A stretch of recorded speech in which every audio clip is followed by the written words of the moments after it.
नमस्ते दोस्तों, मैं डॉक्टर शमिका आप सभी का स्वागत करती हूँ त्रिगुणा आयुर्वेद में। दोस्तों इस वीडियो में हम जानकारी लेंगे वाइट डिस्चार्ज, सफेद पानी जाना, इसको लुकोरिया बोलते हैं और बहुत सारी महिलाएं इससे पीड़ित रहती है।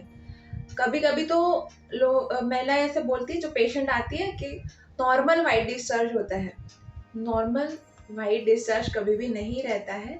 हाँ, जब भी आपका मासिक धर्म आता है उससे 1-2 दिन पहले या मासिक धर्म खत्म होने के बाद 2-3 दिन अगर आपको थोड़ा-सा वाइट डिस्चार्ज, स्टिकी डिस्चार्ज होता है, तो वो नॉर्मल बोल सकते हैं। लेकिन पूरे महीने, बहुत साल तक अगर आपको वाइट डिस्चार्ज होता है, सफ़ेद पानी जाता है, तो वो किसी भी हालत में नॉर्मल नहीं है।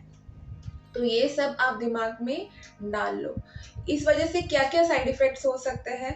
अगर किसी महिला को बहुत दिन से, बहुत महीनों से या कभी-कभी सालों से वाइट डिस्चार्ज, सफ़ेद पानी जा रहा है, तो उस वजह से वो काफ़ी कमज़ोर हो जाती है।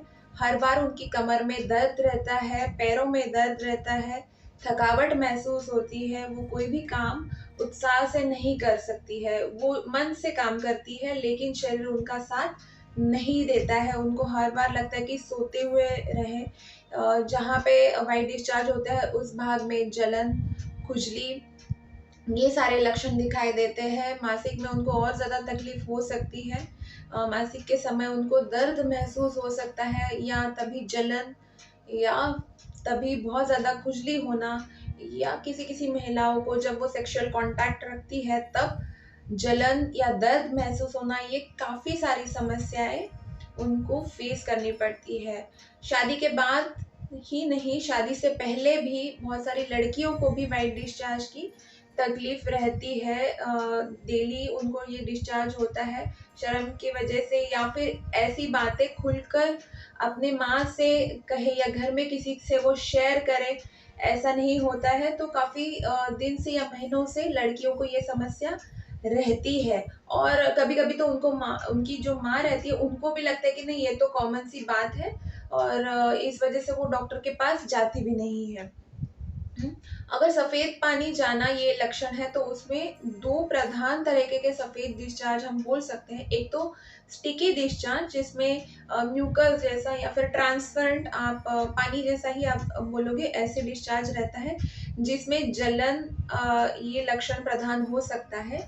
और दूसरी तरह का जिसमें व्हाइट कर्डी, दही जैसा डिस्चार्ज होता है, जिसमें खुजली, ये प्रधान लक्षण रहता है।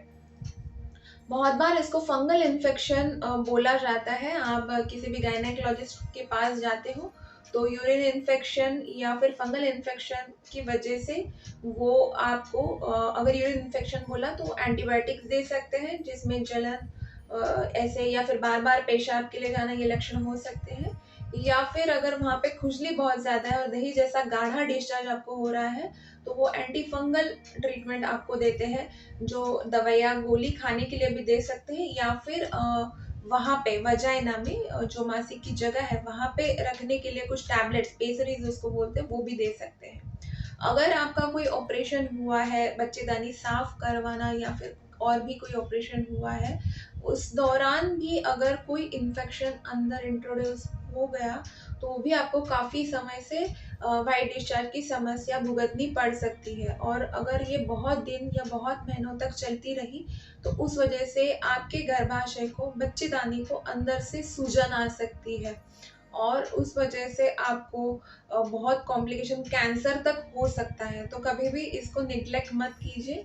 आप गायनेक के पास जाएँगे तो भी अच्छा है, लेकिन अगर बार-बार आपको ये इन्फेक्शन हो रहा है, तो आपको आयुर्वेदिक ट्रीटमेंट लेनी बहुत ज़रूरी है, क्योंकि आयुर्वेद में हम कारण की चिकित्सा करते हैं।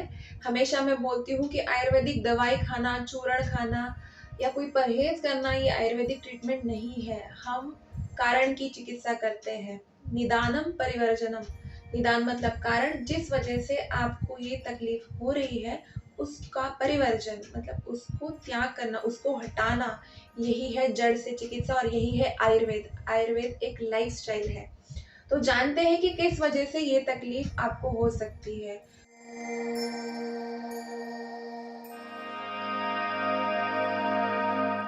तो अगर दही जैसा गाढ़ा डिस्चार्ज आपको हो रहा है, वहाँ पे खुजली प्रधान लक्षण है, तो ये बढ़े हुए कफ की वजह से हो सकता है। आपके शरीर में बहुत ज़्यादा पानी बढ़ा हुआ है, आपको सूजन आ सकती है पूरे शरीर में, और कफ बहुत ज़्यादा बढ़ा हुआ है। कफ मतलब लोग बोलते हैं कि मुझे तो खांसी नहीं है या फिर कफ नहीं आता है गले में, ऐसा नहीं है। आपकी प्रकृति, आपकी बॉडी टाइप है जिसमें कफ बहुत ज़्यादा, कफ दोष बढ़ा हुआ है, वो बैलेंस स्टेट में नहीं है, बहुत ज़्यादा बढ़ा हुआ है, और उसी वजह से आपको दही जैसा गाढ़ा डिस्चार्ज हो रहा है और वहाँ पे खुजली भी है। तो हमें खाने में ऐसी चीज़ें जो कफ बढ़ा रही है उनको कम करना पड़ेगा। तो कौन सी चीज़ें? मीठी चीज़ें हैं, मिठाइयाँ हैं, डेयरी प्रोडक्ट्स है, दूध से बने हुए सारे पदार्थ जो है, बेकरी के जो पदार्थ हैं, मैदे के पदार्थ हैं, जिसमें कार्बोहाइड्रेट सबसे ज़्यादा है। तो बिस्किट्स है, ब्रेड है, फर्मेंटेड प्रोडक्ट जो राइस से बने हुए हैं, चावल से बने हुए हैं, इडली, डोसा, ढोकला, ये फर्मेंटेड प्रोडक्ट्स हैं। ये अगर आप बहुत ज़्यादा खा रहे हैं या फिर जंक प्रोडक्ट्स आप बहुत ज़्यादा खा रहे हो, तो आपके शरीर में कफ बहुत बढ़ जाता है। तो आपको इन सारे खाने से दूर रहना है, और आपको सादा घर का खाना जितना हो सके, गरम-गरम खाना, भूख लगने पर खाना खाना चाहिए। अगर आपको भूख नहीं लग रही है और फिर भी आप खाना खा रहे हो, तो भी उस खाने से कफ ज़्यादा तैयार होता है। तो ये भी अगर आपको ध्यान रखना पड़ेगा।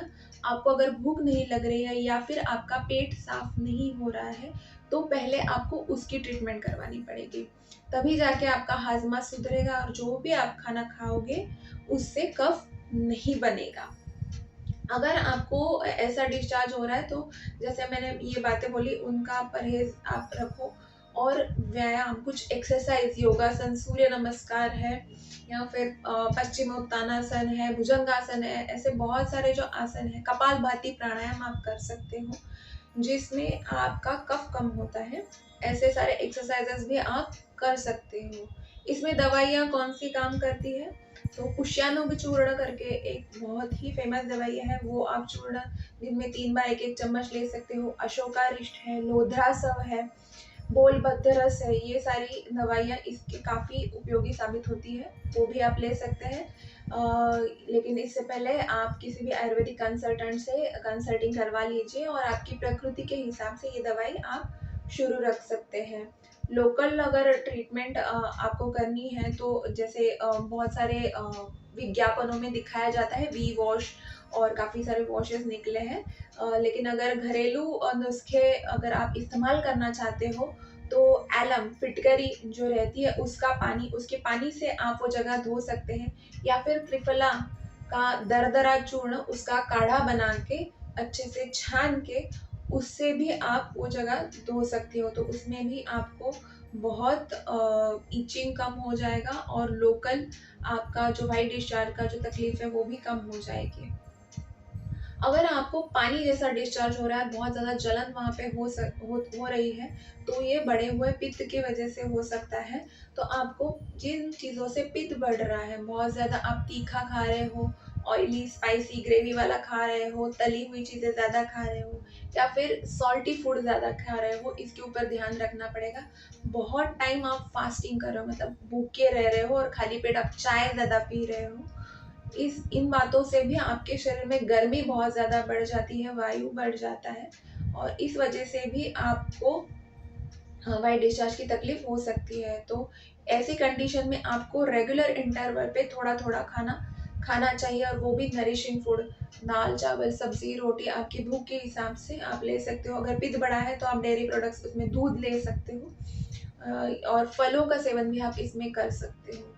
इसके साथ ही अगर बहुत ज़्यादा आप एक्सर्शन कर रहे हो, धूप में घूम रहे हो यहाँ वहाँ, जैसे छोटी लड़कियाँ हैं वो स्कूल में बहुत स्पोर्ट्स में है और बहुत ज़्यादा दौड़ रही है और रजस्वला परिचर्या का पालन नहीं कर रही है, तो भी उनको ये तकलीफ हो सकती है। तो आप ध्यान दीजिए कि कौन सी बातें आपके शरीर में पित्त दोष और वायु दोष बढ़ा रही है, उनको कंट्रोल करना ज़रूरी है, और टाइम इंटरवल बराबर से आप उनमें खाना बराबर से नरिशिंग फूड आप ले लीजिए। शरीर में जो भी विटामिन्स की कमी हो रही है, generally vitamin B12 and vitamin D की कमी के बाद भी ऐसे सारे लक्षण पाए जाते हैं, तो उनको आप खून की जांच करके देख सकते हो। हीमोग्लोबिन कम है तो भी ये तकलीफ आपको हो सकती है।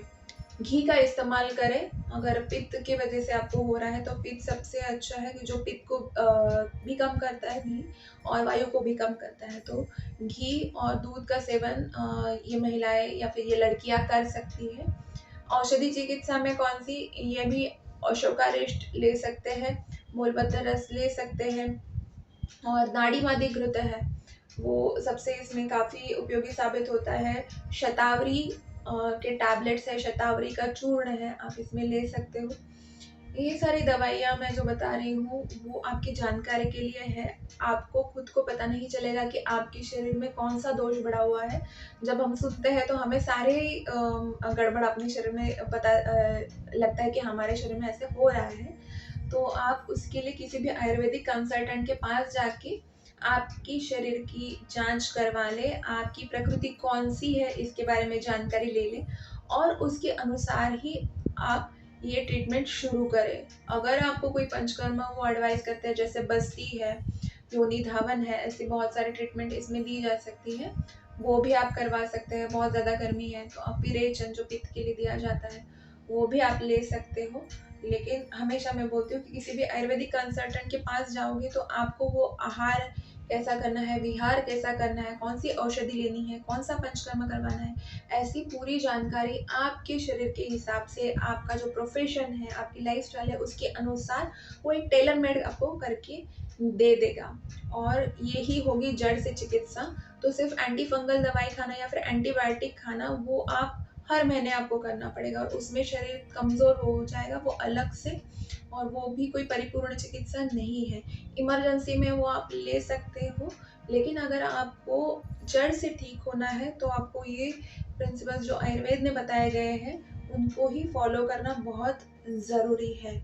तो जिन जिन महिलाओं को या जिन लड़कियों को ये सफ़ेद पानी जाना, वाइट डिस्चार्ज की तकलीफ है, वो जाके ये आयुर्वेदिक डॉक्टर से कंसल्टिंग करवा लीजिए। अगर आपको चाहिए तो हम हमसे भी ऑनलाइन कंसल्टेशन करवा सकते हैं। हमारा जो व्हाट्सअप नंबर है उसके ऊपर मैसेज करके आप ऑनलाइन अपॉइंटमेंट ले सकते हो। अगर आपको ये वीडियो पसंद आया है तो जिन जिनको ज़रूरत है उनके साथ शेयर कीजिए, लाइक कीजिए, और हमारे चैनल को सब्सक्राइब कीजिए। तब तक के लिए इतना ही। नमस्ते।